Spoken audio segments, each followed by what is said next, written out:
बहुत पुरानी बात है। किसी गांव में एक वृद्ध पुरुष रहा करते थे जिनकी उम्र लगभग 70 साल थी और आज तक उस गांव के किसी भी व्यक्ति ने, उनके किसी भी रिश्तेदार ने, उनके परिवार के किसी भी सदस्य ने और किसी भी दोस्तों ने उनके चेहरे में आज तक स्माइल नहीं देखी थी। और वो अपने गांव में इस बात के लिए फेमस थे कि वो इंसान बहुत नेगेटिव हैं, तो उनसे दूर रहा जाए, क्योंकि वो किसी भी अच्छी चीज़ में, कितनी भी अच्छी चीज़ में कोई ना कोई रोने का बहाना ढूंढ लेंगे, नेगेटिविटी ढूंढ लेंगे। और वो ना कभी खुश रहते थे और ना ही अपने आसपास के लोगों को खुश रहने देते थे, और इसके कारण उनके आसपास का माहौल बहुत ज़्यादा नेगेटिव हो गया था।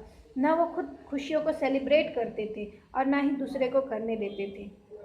अपने घर में तो उन्होंने सख्त पाबंदी लगा के रखी थी कि कोई भी खुशियों को सेलिब्रेट नहीं करेगा, क्योंकि अगर कोई भी खुशियों को सेलिब्रेट करता है तो वो अपने लाइफ में आगे संघर्षों को अट्रैक्ट करता है, चैलेंजेस को इनवाइट करता है। तो इसलिए वो कभी भी किसी भी खुशी को इन्जॉय नहीं करते थे, और इसके चलते उनके परिवार के लोग और ज़्यादा दुखी और मायूस रहते थे। और एक बात आप समझिए, इस यूनिवर्स में जो इंसान दुखी रहता है तो वो यूनिवर्स से और ज़्यादा दुखों को अट्रैक्ट करता है, यूनिवर्स उसको और ज़्यादा दुख का कारण देता है। और ऐसे ही कुछ उस वृद्ध व्यक्ति के साथ हुआ। बहुत जल्द उसका जो एक लौता बच्चा होता है वो बीमार पड़ जाता है, और इतना बीमार पड़ जाता है कि वो मरणासन स्थिति में पहुंच जाता है। और ये सारी चीज़ें देख के वो वृद्ध पुरुष और ज़्यादा मायूस और ज़्यादा नकारात्मक हो जाता है। वो उस बच्चे के बाजू में अपना तखत लगा लेता है और उससे दिन रात उसकी सेवा करता है। रोज़ अपने डॉक्टर से पूछता है कि मेरा ये जो बच्चा है वो कब सही होगा, कब ये स्वस्थ होगा, ये बचेगा या नहीं बचेगा। और ये सारी चीज़ें करते करते उसका घर का माहौल और ज़्यादा नेगेटिव हो जाता है। उसका जो शरीर होता है वो और टूटता जाता है, वो और नेगेटिव होता जाता है, मायूस होता चला जाता है। और यही जब होता रहता है तो एक रात ये होता है कि वो थक के बहुत गहरी नींद में सो जाता है। और जब वो गहरी नींद में होता है तो अचानक उसे एक स्वप्न आता है, और उस स्वप्न में वो ये देखता है कि उसके 8 बेटे हैं, और वो 8 बेटे किसी तरीके से बीमार होके मरते चले जा रहे हैं, और ये जो व्यक्ति है वो कुछ भी नहीं कर पा रहा है। और जब ये सारी चीज़ें वो देखता है तो बहुत ज़्यादा शॉक के साथ वो उठता है, बहुत ज़्यादा सहमा हुआ सा वो उठता है, और उठने के बाद वो एक गहरे विचार में चले जाता है। और वो सोचता है कि जब मैं अपने 8 बच्चों को नहीं बचा पाया, सब कुछ उपाय करने के बाद भी उन लोगों को नहीं बचा पाया, तो क्या हो जाएगा अगर ये 9वां बेटा भी चला गया, तो क्या मैं इसे भी बचा पाऊँगा?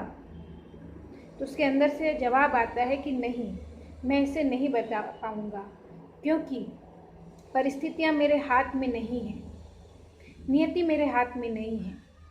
और जब ये सारी चीज़ें वो सोचता है तो उसे समझ में आता है ज़िंदगी का सबसे बड़ा रहस्य, उसे समझ में आता है ज़िंदगी की असलियत, उसे समझ में आती है ज़िंदगी की सच्चाई, जो कि ये है कि परिस्थितियाँ जो है वो नहीं बदलेगी, लेकिन मनस्थितियाँ बदली जा सकती है।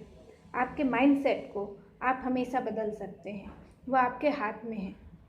और जब ये बात उस बूढ़े व्यक्ति को रियलाइज़ होती है तो उसके बाद वो 1 मिनट भी दुखी नहीं रहता, और अपनी पूरी लाइफ वो खुशी खुशी बिताता है। अपने बच्चे को स्वस्थ होने के लिए मोटिवेट करता है, इंकरेज करता है, खुशियों को आमंत्रित करता है, और हर एक चैलेंज को लाइफ के बहुत अच्छे से सॉर्ट आउट करता है, अच्छे माइंडसेट के साथ। तो फ्रेंड्स, अब आप इस बात को समझिए कि उस बूढ़े व्यक्ति की तरह आपको भी अब ये समझ जाना चाहिए कि परिस्थितियाँ हमारे हाथ में नहीं हैं, लेकिन मनस्थितियाँ हमेशा हमारे हाथ में हैं। हम जब चाहें अपने माइंड को कंट्रोल कर सकते हैं, उसे सही दिशा दे सकते हैं, और परिस्थितियों पे काबू पा सकते हैं। और जब आप ऐसा करेंगे तभी आप लाइफ को बहुत अच्छे से जी पाएंगे, राइट? तो परिस्थितियों को सुधारने में मत लगिए, अपने मनस्थिति को सुधारिए, क्योंकि जिस समय आपकी मनस्थिति सुधर जाएगी उस समय आपकी परिस्थितियाँ भी बदल जाएगी, राइट। एंड आई होप आपको ये वीडियो बहुत अच्छा लगा होगा। आज आपको बहुत गहरी अंडरस्टैंडिंग मिली होगी लाइफ की, और मुझे लगता है कि अब आप हर एक क्षण को बहुत अच्छे से जिएंगे, अपने माइंडसेट को सही रखेंगे और परिस्थितियों का बोझा नहीं ढोएंगे, परिस्थितियों के गुलाम नहीं बनेंगे, राइट। और अगर आपको ये वीडियो अच्छा लगा तो ज़्यादा से ज़्यादा शेयर कर दीजिएगा, कमेंट करके मुझे बताइएगा कि आप खुश रहना कब से चालू कर रहे हैं, और मेरा मोटिवेशन बढ़ाने के लिए वीडियो को लाइक कीजिएगा। धन्यवाद, नमस्ते।